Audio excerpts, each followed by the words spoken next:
Ang basa ng ating kapalaran ngayon ay maaring tumutukoy sa iyo, o sa ibang tao, na kapareho mo na zodiac sign. Ito ay isang simpleng gabay po lamang. Tanging ang Panginoon lamang ang siyang nakakaalam sa magaganap sa ating buhay. Gawing gabay at libangan lamang. Tagalog Chinese Horoscope. October 8, 2023. Year of the Rat.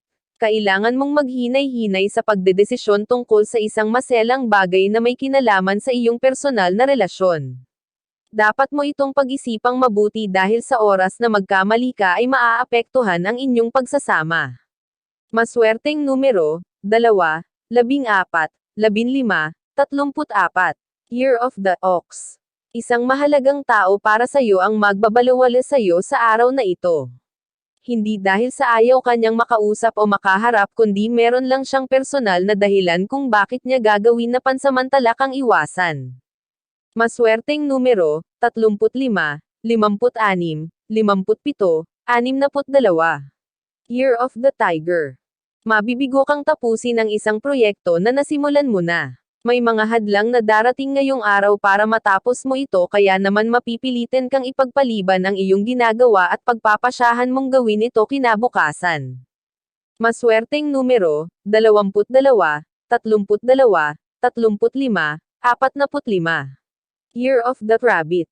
Magugulat ka dahil ang utang na matagal mo nang kinalimutan ay mababayaran sa iyo ngayong araw. Hindi mo na ito inaasahan dahil sa nakikita mong sitwasyon ng nangutang sa'yo kaya labis mong ikatutuwa ang pag-alala niya sa kanyang nahiram.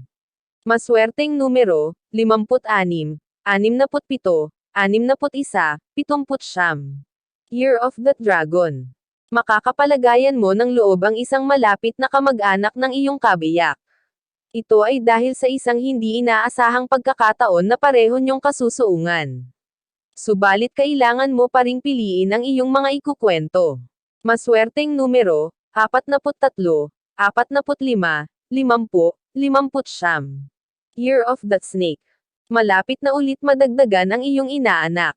Bawal ang tumanggi sa oras na ikaw ay kuhanin dahil ang pag-aanak ay isang biyaya na kailangan mong tanggapin at yakapin sa puso mo.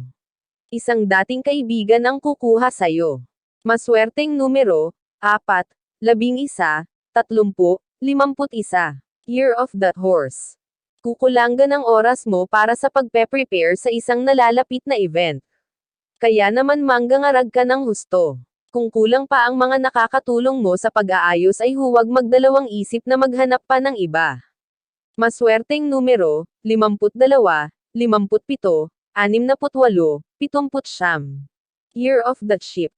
Wala kang dapat ikatakot sa pagdating ng isang tao. Kahit siya ay may kasenggitang taglay, may maitutulong pa rin siya sa iyong pamilya kaya sa halip na katakutin ay ipagpasalamat na lang na hindi niya nakakalimutan na dalawin ang iyong pamilya. Maswerteng numero, 10, 15, 19, 20. Year of the Monkey. Hahamunin ng tadhana ang haba ng iyong pasensya sa paghihintay sa isang napakahalagang bagay para sa'yo. Makakaramdam ka ng tila kawalan ng pag-asa na makuha pa ang minimithi mong ito kaya dapat kang magpakatatag. Maswerteng numero, 40, 56, 66, 80. Year of the Rooster. Walang lugar ngayon ang pagbabanding. Kakailanganin mong tutukan ang gawaing iniatang sa balikat mo ng mga nakatataas sa trabaho. Sa gawaing ito nakasalalay kung ano ang magiging sitwasyon mo sa mga susunod na araw sa inyong departamento.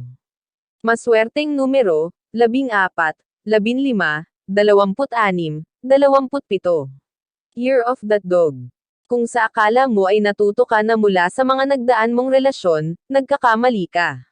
Muli kang may in love sa maling tao. Pero hindi mo ito mapipigilan. May kakaiba sa kanya na labis mong hahangaan at mamahalin. Maswerteng numero, 1, 21, 29, 30. Year of the Pig.